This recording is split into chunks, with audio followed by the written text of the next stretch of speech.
Hi, my name's Anthony Karam. I'm here at our new facility out at Matraville in an industrial estate, and one of the reasons speaking to you today is I just wanted to give a really big shout out and heads up and confirmation of what a great job that Daniel and his team at Nextone have done getting us ready in our facility.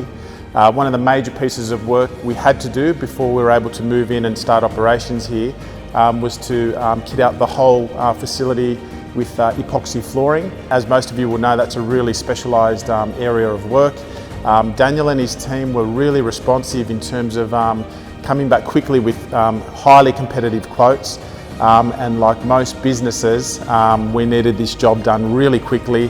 They were super responsive and worked day and night over weekends to make sure that we could get into our facility in a timely manner.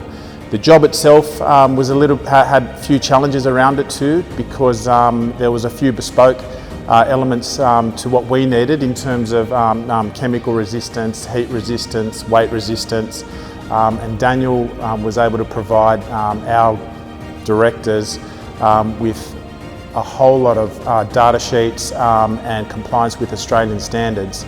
Once we were comfortable with that, they provided us with a very competitive quote. We're really happy we'll be able to get into our proper business full-time really quickly. So I couldn't recommend them more highly to anyone that's looking to put epoxy flooring over major industrial facilities in and around Sydney. I can really recommend Daniel and the team at Nextone. They'll provide a great service for you.